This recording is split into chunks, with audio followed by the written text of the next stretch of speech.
बोलो जयकारा बोल मेरे श्री गुरु महाराज की जय। सभी गुरुमुख प्रेमियों से सप्रेम जय सच्चिदानंद। आज इस दुनिया में हर कोई सफ़र में जो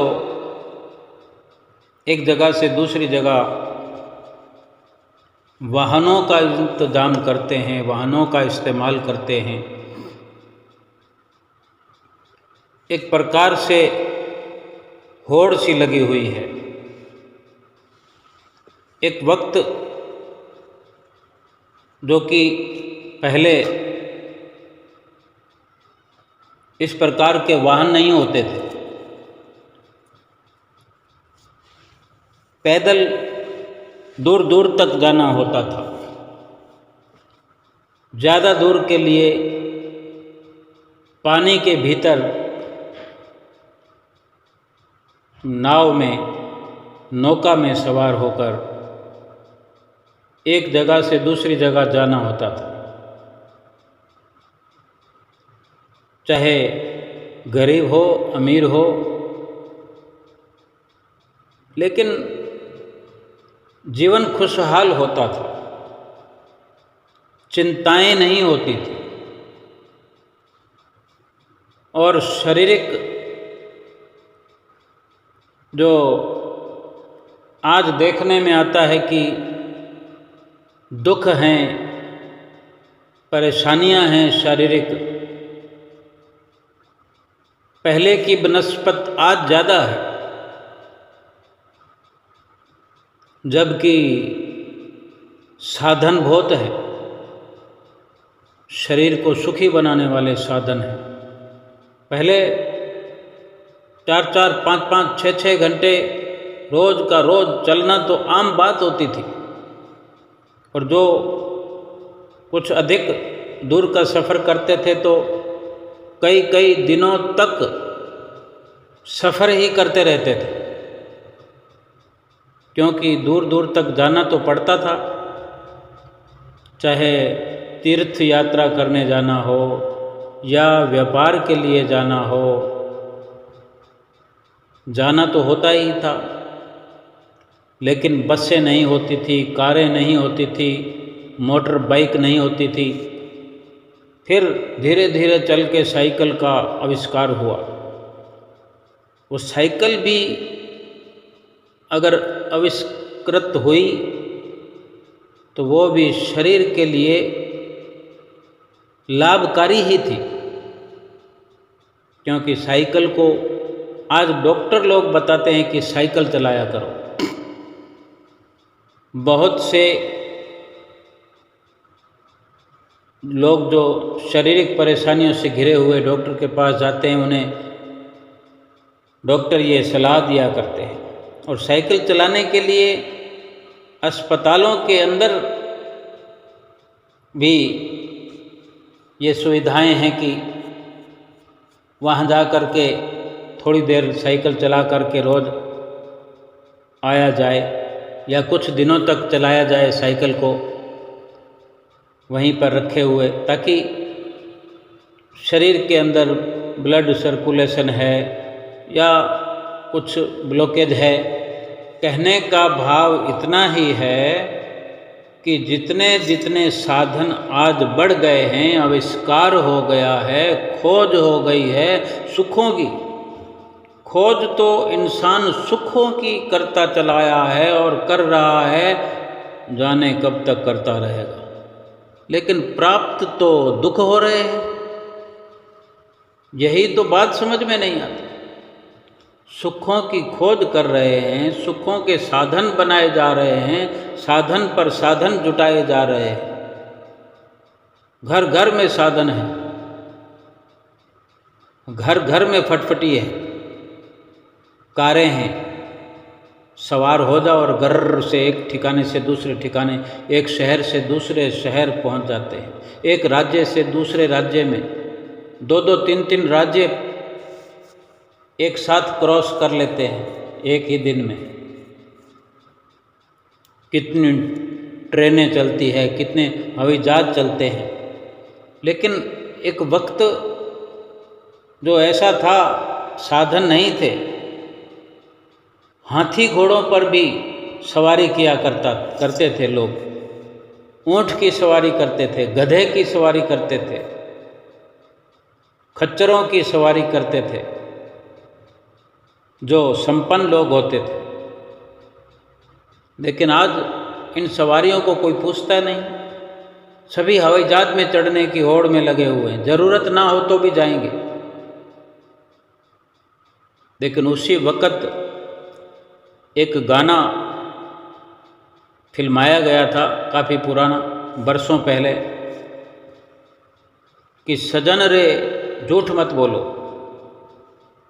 खुदा के पास जाना है, ना हाथी है ना घोड़ा है, वहाँ पैदल ही जाना है। भाई इस संसार में आकर के, इस संसार में रहते हुए हर सफ़र को आसान करने के लिए मोटर, गाड़ी, हवाई जहाज, रेलगाड़ी, कार, बाइक, सभी कुछ सुख सुविधा हमने जुटाई है। लेकिन ये क्यों नहीं विचार हमें कभी आया, ये क्यों नहीं विचार करते कि खुदा के पास भी जाना है, भगवान के पास भी जाना है, भगवान के पास जाना ही पड़ेगा। ये और बात है कि भगवान के पास, भगवान के घर में नहीं पहुंचेंगे, ऐसे काम नहीं होंगे हमारे, ऐसे कर्म नहीं हमसे होंगे, नहीं कर पाएंगे ऐसे कर्म, तो 84 लाख योनियों में तो जाना ही है। नरक योनियां तो भुगतेंगे ही, लेकिन उस सफ़र के लिए कोई किसी सवारी का इंतजाम नहीं है इंसान का किया हुआ, कोई खोज नहीं की है वैज्ञानिक ने, साइंटिस्टों ने केवल इसी जीवन में हाथ पांव मारकर ये सुविधाएं जुटा दी है और शरीर को बोझिल कर दिया है। मोटर बाइक बना दी, कार बना दी, हवाई जहाज बना दिए, शरीर तो आलसी हो गया, शरीर रोगीला हो गया, रोग लग गए हैं शरीर में। जब कोई दुख का मारा डॉक्टर के पास जाता है, जहाँ पर ये ज़रूरत होती है एक्सरसाइज की, तो उसे साइकिल चलाने का रास्ता बताया जाता है। किसी भी मरीज को, पेशेंट को डॉक्टर ये नहीं कहता कुछ दिन आप बाइक चलाओ, कुछ दिन स्कूटी चलाओ, या कुछ दिन रेलगाड़ी का सफ़र करो, या हवाई जहाज का सफ़र करो, क्योंकि ये सारे के सारे हाथ पर हाथ रखकर बैठने वाला सफ़र है। और साइकिल चलाते वक्त सभी नाड़ियों का ब्लॉकेज खुलता है, खून पतला होता है, खून चक्कर लगाता है, खून फिल्टर होता है, और ये एक शारीरिक नज़रिया है। इसी के माध्यम से हम ये भी समझते हैं कि अगर हमने ये सुख साधन जुटा भी लिए, अच्छी बात है, वैज्ञानिक ने खोज करी है, अच्छी बात है, साइंटिस्टों ने अपना ये दमखम दिखाया है, अपनी कलाकारी से इंसान को कहाँ से कहाँ पहुँचा दिया। लेकिन संतों महापुरुषों के नज़रिए से देखें तो इंसान को कहाँ पहुँचा दिया, कहाँ पहुँच गया है, कौन सी तरक्की कर ली है? क्या चांद पर पहुँच गया है? चांद पर प्लॉटिंग हो रही है, प्लॉट कट रहे हैं, कॉलोनियाँ बन रही है, चांद पर प्लॉट ले लिए गए हैं, उससे क्या होगा और किस प्रकार की ये सुविधा है, कैसी ये व्यवस्था है? क्या इससे प्रभु के पास जाने का कुछ सलूशन मिलेगा? प्रभु के पास पहुंचने के लिए कोई सुविधा मिलेगी? जितने भी साधन हैं वहाँ के लिए तो कहने वालों ने कह दिया है कि एक बात तो ये कि झूठ मत बोलो, सजन रे झूठ मत बोलो, खुदा के पास जाना है। यानी अगर प्रभु के पास जाना है, प्रभु के धाम में जाना है, तो झूठ मत बोलो। और दूसरी बात, वहाँ पर पैदल जाना है। और अगर इस दुनिया के अंदर रहते हुए रात और दिन इन सवारियों पर चढ़ करके हम फूले नहीं समाते हैं, बाइक वाला कार ले आता है, कार पर चढ़कर फूला नहीं समाता, साइकिल वाला बाइक ले आता है तो फूला नहीं समाता, या नई बाइक को बेचकर या पुरानी बाइक को बेचकर या पुरानी कार को बेचकर नई खरीद लेते हैं तो फुलावट आ जाती है। संसार की तरक्की, संसार का सफ़र इतना मायने रखता है इंसान के लिए कि इतनी व्यवस्था करके रखी हुई है। ये एक जीवन की बात है, ये एक राज्य से दूसरे राज्य के सफ़र की बात है। इसी शहर में जो सफ़र करते हैं 10-20 किलोमीटर 30 किलोमीटर की बात है कि बाइक पर चढ़कर चले जाते हैं। अपनी ही कॉलोनी में, अपनी पिछली गली में जाना हो तो कोई पैदल नहीं जाता, बाइक पर स्कूटर पर चढ़कर जाएंगे। सब्जी लेने के लिए जाना, दूध लेने के लिए जाना, पैदल नहीं जाएंगे। लेकिन भगवान के घर तो पैदल ही जाना पड़ेगा। वहाँ के लिए कोई साधन नहीं बनाया। जो लंबा सफ़र है उसके लिए महापुरुषों ने ये कथन कर दिया है कि झूठ नहीं बोलने वाला निश्चित तौर पर प्रभु के धाम में ही जाएगा। बेशक वहाँ के लिए किसी साधन का इंतज़ाम नहीं है, सवारी को नहीं रखा हुआ है, कोई इंतज़ाम नहीं किया है, तो प्रभु स्वयं इंतज़ाम कर देंगे।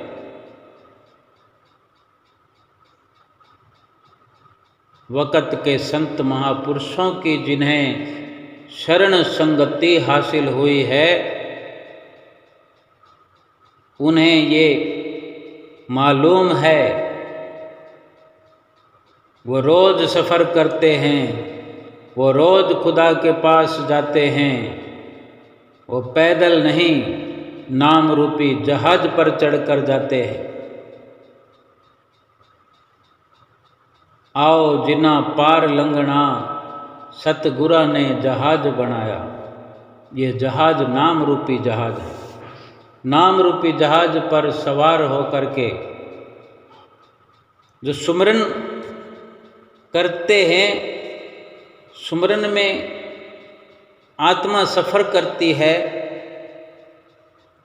ये आत्मा नीचे से चलकर ऊपर के मंडलों की ओर सफ़र करती है।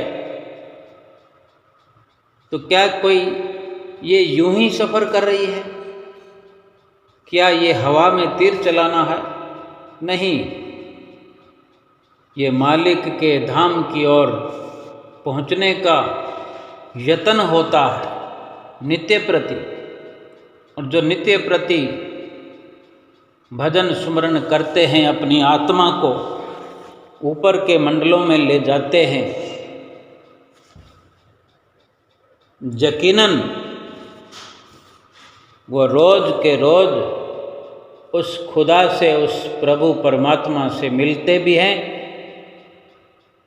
उनसे बात भी करते हैं। ना तो कोई साधन दिखाई देता है किसी को, ना कोई कार पे चढ़ने की ज़रूरत है, ना सड़क पर कोई सिग्नल देखने की ज़रूरत है, ना तेल डलाने की ज़रूरत है, ना कोई बैटरी चार्ज करने की ज़रूरत है। ये नाम रूपी जहाज ऐसा जहाज है कि उस पर केवल जीवात्मा सवार होकर के अपने मालिक के धाम में रोज पहुंचती है, रोज आती है, रोज जाती है। और इन दोनों का ये जहाज और आत्मा, इन दोनों का इंतज़ाम करने वाला ये शरीर, मनुष्य शरीर है, ये जरिया है। इसी के जरिए ये सुखद और सरल सफ़र इंसान का हो रहा है। अधिक मुश्किल तो यही है कि जब भी इंसान अपने जीवन में साधनों को बढ़ा लेता है, साधन सुलभ होते जाते हैं, सुख सुविधाएं बढ़ती जाती हैं, उन्हीं में खो करके, उन्हीं का दीवाना हो करके प्रभु के पास, खुदा के पास जाने का वो ख्याल ही भूल जाता है कि मैं यहाँ रह रहा हूँ तो खुदा के पास भी जाना है, भूल ही गया है। और संतों महापुरुषों ने जो समय समय पर बताया है, बताते रहते हैं, बताते आए हैं कि झूठ मत बोलो, लेकिन इंसान है कि झूठ के बिना कहता है कि मेरा काम ही नहीं चलता। इस बात में कितनी सच्चाई है। हम खुद स्वयं ये खोज करें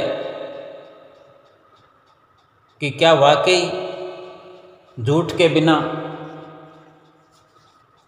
इस संसार का कोई काम नहीं होता। संसार के झूठे काम, संसार की झूठी तरक्की, ये भी सत्य बोलकर किए जा सकते हैं, क्योंकि झूठे संसार में रहना तो है ही। चाहे रिश्ते हों, सामान हों, सब के सब झूठे हैं, लेकिन हम अपनी सत्यता को कायम रख सकते हैं। झूठा व्यापार है, सच बोलकर किया जा सकता है। अगर सत्य बोल करके हम दुकानदारी करते हैं, बिजनेस करते हैं, नौकरी करते हैं, तो वो झूठा होकर भी सच्चे व्यापार में तब्दील हो जाता है।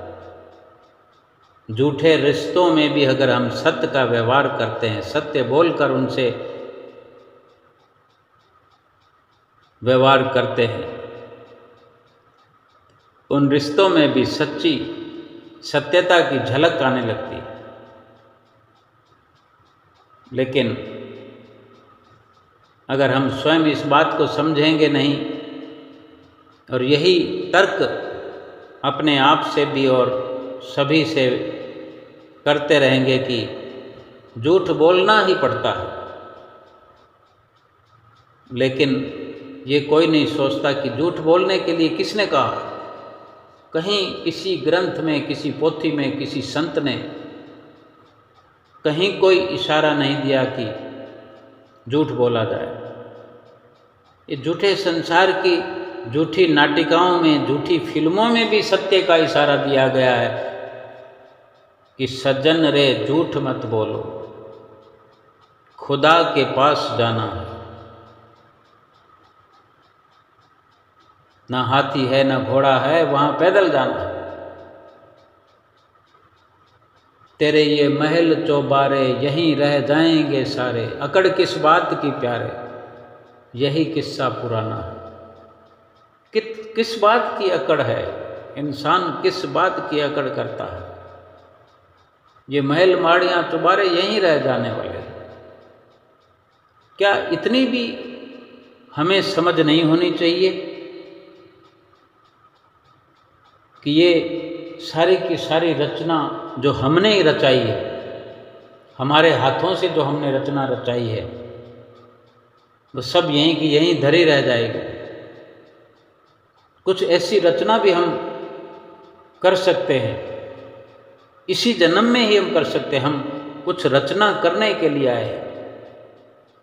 ये इंसान उस परमात्मा के बाद दूसरा रचनाकार है, जो अपने आप के लिए मन चाही रचना रच सकता है। अगर सुख चाहता है तो सुखों वाली रचना कर सकता है, दुखों वाली तो फिर हो ही रही है। और अगर सुखों वाली रचना कर सकता है तो फिर क्यों दुखों वाली रचना रचाई जा रही है। जिसको देखो झूठ में लगा हुआ है, जिसको देखो कपट में चला हुआ है।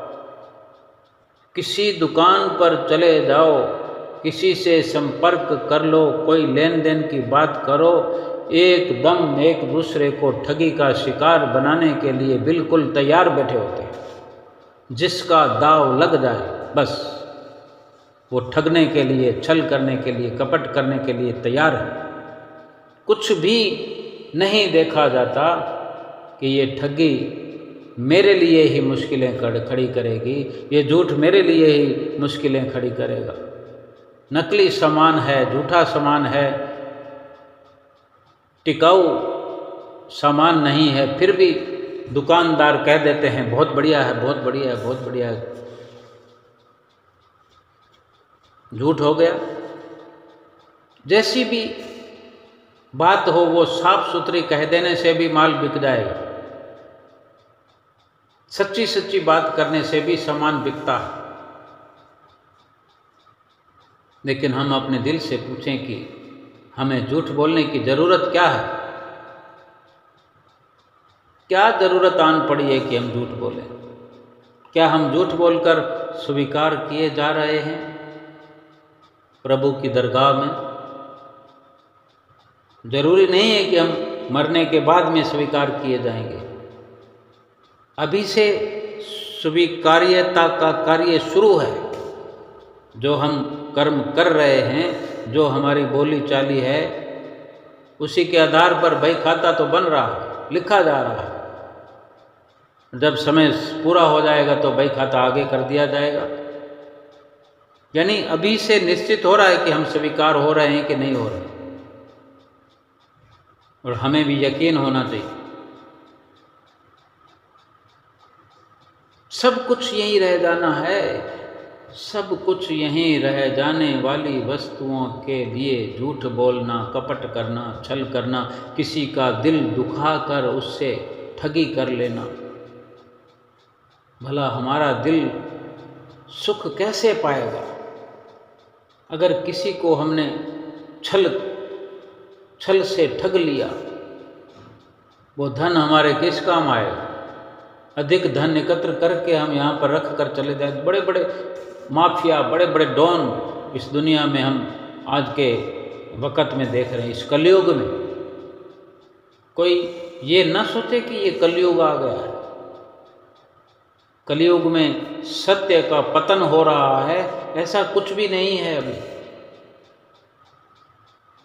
झूठ का विनाश तो निश्चित है और सत्य का विनाश कभी हो नहीं सकता। अब जब चारों ओर झूठ का बोलबाला हो जाएगा, हम झूठ ही झूठ बोलने लगेंगे, हम सब मिलकर झूठ बोलेंगे। अब जब हम सत्य की कदर करते ही नहीं हैं तो ये निश्चित हो गया हम स्वयं ऐसी रचना रचा रहे हैं कि हमने सत्य बोलना ही नहीं है, सत्य के साथ रहना ही नहीं है, सत्य हमको पसंद ही नहीं है। तो फिर मालिक के धाम में तो नहीं जाएंगे। प्रभु के धाम में तो फिर जाना ही नहीं है। प्रभु तो झूठ को पसंद ही नहीं करते। लेकिन ये विचार तो करें कि झूठ बोल क्यों रहे हैं? जो भी झूठ बोलता है वो क्यों बोल रहा है? एक दुकानदार ज़्यादा पैसा कमाने के लिए झूठ बोलता है। रिश्तेदारी में कोई रिश्ता करना हो, अपने बेटे या बेटी के तारीफ में 4 चांद लगा देते हैं, चाहे वो सब का सब झूठ हो। तो वो किस काम आएगा ऐसा झूठ की बुनियाद पर रखा हुआ रिश्ता?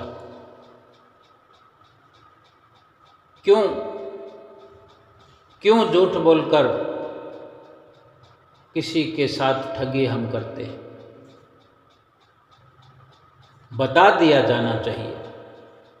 इधर से हम झूठ बोलते हैं, उधर से वो झूठ बोलते हैं, झूठ का झूठ से मेल हो गया। वैसे भी रिश्ता तो झूठा ही है, फिर झूठ में भी झूठ।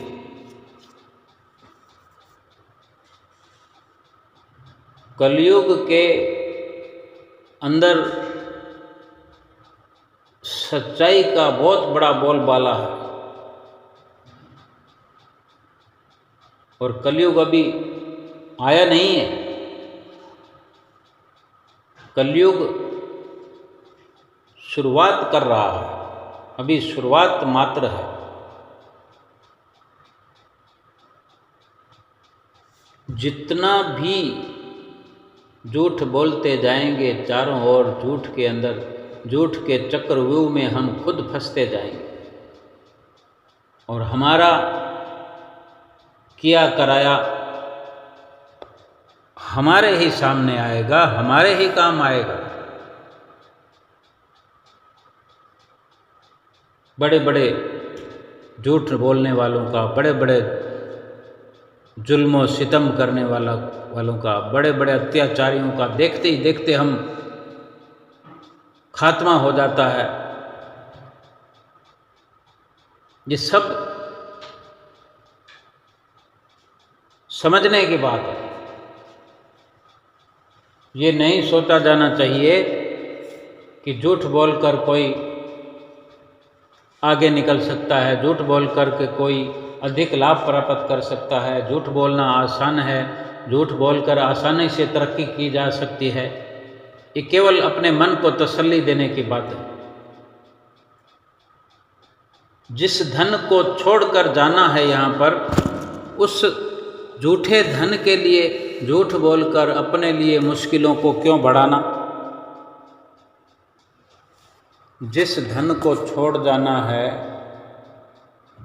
जिन रिश्तों को छोड़ जाना है, उनके लिए झूठ बोल करके अपने आप को नरक कुंड में डाल करके क्या लाभ मिलने वाला है? किसी के सामने अच्छा बनने के लिए झूठ बोल देना कि मैं तो ये हूँ, मैं वो हूँ, जबकि हम कुछ और हैं। प्रभु की दरगाह में क्या मुंह दिखाएंगे? फरमान तो यही है ना कि झूठ मत बोलो, खुदा के पास जाना है। भाई, उस सच्चे परमेश्वर से मुलाकात करनी है तो झूठ के सहारे नहीं की जा सकती, उसकी नज़दीकी हासिल नहीं कर सकते। उसको पाना तो दूर की बात है, उसके नज़दीक भी नहीं फटक सकते। और फिर जब सत्य बोलकर उसको पाया जा सकता है, सत्य बोलकर उससे मुलाकात की जा सकती है, फिर झूठ किस लिए? और झूठ बोलकर जो साधन संसाधन हम बना रहे हैं, वो उस भगवान को तो हम जाकर के भेंट चढ़ा ही नहीं सकते। अगर इस दुनिया में रहते हुए कोई सोचता है कि मैं मंदिर द्वारे में जा कर के ढेर सारा रुपया चढ़ाता हूँ, ढेर सारा चंदा देता हूँ, दान करता हूँ, लोगों को भोजन कराता हूँ, अगर ठगियाँ चोरियाँ कपट करके किन्हीं लोगों का दिल दुखा करके अगर दुआ की उम्मीद करते हैं, बद दुआओं की नींव पर खड़े होकर दुआओं की उम्मीद करते हैं, तो ये कतई हो नहीं सकता। क्योंकि जब तक बद्दुआओं की नींव पर कोई खड़ा हुआ है, उनसे फारग तो हो जाए, तभी तो दुआओं का असर शुरू होगा। यानी जो बर्तन में गंदगी पड़ी हुई है, वो बर्तन पहले गंदगी से खाली तो हो जाए, गंदगी से साफ तो हो जाए, तभी उसमें कोई अच्छी चीज़ डालने पर हूबहू नज़र आएगी कि अच्छे बर्तन में, साफ सुथरे बर्तन में साफ सुथरी वस्तु है, खाने के काबिल है, सजाने के काबिल है। लेकिन ये तो मुमकिन ही नहीं कि किसी गंदले बर्तन में, किसी गंदगी से भरे हुए बर्तन में कोई अच्छी वस्तु को डालकर उम्मीद की जा सके कि वो हमारे काम आएगी। और जिस प्रभु के पास, जिस खुदा के पास जाना, वो सत्य स्वरूप है, और जिसने जाना है वो भी उस सत्य स्वरूप की अंश है, ये आत्मा।